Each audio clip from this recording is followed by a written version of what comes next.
আমি ইমান ন্যায়ৰ কাৰণে কিমান কষ্ট কৰিছোঁ। গোটেই ন্যায় আজি মানুহে কয় জুবিনক ন্যায় দিয়ক, ন্যায়টো আমিয়ে দি আছোঁ। আজিলৈকে শ্যাম কানু মহন্ত গ্ৰেপ্তাৰ হ'ল, সিদ্ধাৰ্থ শৰ্মা গ্ৰেপ্তাৰ হ'ল, যোৱাকালি সন্দীপন গাৰ্গ গ্ৰেপ্তাৰ হ'ল, শেখৰ ভূঞা গ্ৰেপ্তাৰ হ'ল, অমৃত প্ৰভা গ্ৰেপ্তাৰ হ'ল। ৰাইজে যাক যাক সন্দেহ কৰিছিল চবকেতো আমি গ্ৰেপ্তাৰ কৰিছোঁ।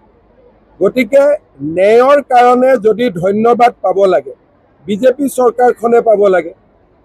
আজিলৈকে কংগ্ৰেছে কাক ন্যায় দিব পাৰিছিল, কিন্তু আমিতো তুৰন্ত ন্যায় দি দিলোঁ আৰু প্ৰক্ৰিয়া চলি আছে।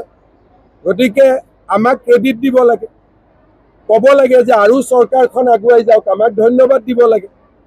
কাৰণ আজিলৈ কোনে আশা কৰিছিল যে ইমান কম দিনৰ ভিতৰতে চবকে এৰেষ্ট কৰি ল'ব।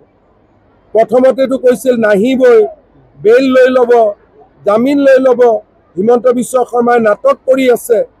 আমিতো ক্লিয়াৰলি চবক এৰেষ্ট কৰি দিলোঁ। গতিকে ন্যায় কোনে দিছে? বিজেপি চৰকাৰখনে দিছে।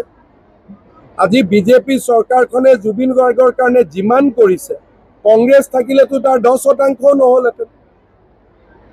ভূপেন হাজৰিকাৰ সংস্কাৰ কৰিবৰ কাৰণে মাটিখিনি বিচাৰি ওলাওঁতে তেওঁলোকে 3 দিন লগাইছিল। আমিতো চব কৰি দিলোঁ। ভূপেন হাজৰিকাক শেষকৃত্যত সন্মান জনাবলৈ এজনো কেন্দ্ৰীয় মন্ত্ৰী অহা নাছিল। গতিকে জুবিন গাৰ্গৰ ক্ষেত্ৰত বিজেপিয়ে যিমান কৰিছে সিমানটোতো ভাৰতত উদাহৰণ নাই ইমান কৰা। গতিকে মই ভাবোঁ যে ৰাইজে আমাক ধন্যবাদো দিব আৰু আমিও আমাৰ দায়িত্ব পালন কৰিম, সম্পূৰ্ণ ন্যায় আমি প্ৰদান কৰিম। কিবা ব্যক্তিগত কিবা আছে নেকি? নাই নহয়, তেতিয়াহ'লে হৈ গ'ল আৰু মোক ক'লে শুনি ল'লো। জোনাই লৈ আহিছে, আজি প্ৰথমবাৰ আহিছে, আপুনি 4 লেন ৰাস্তাৰে পথেৰে আহিছে, আহি অনুভৱ কেনেকুৱা? নিৰ্ধাৰিত সময়তকৈ আগত ৰাস্তা সম্পূৰ্ণ হৈছে।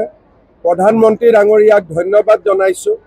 আৰু আপোনালোকে জানে যে এতিয়া কাজিৰঙাত এলিভেটেড কৰিডৰো হ'ল, 2 এদিনতে টানেলৰো অনুমোদন হ'ব। অসম চাৰিওফালৰ পৰা বিকাশৰ পথত।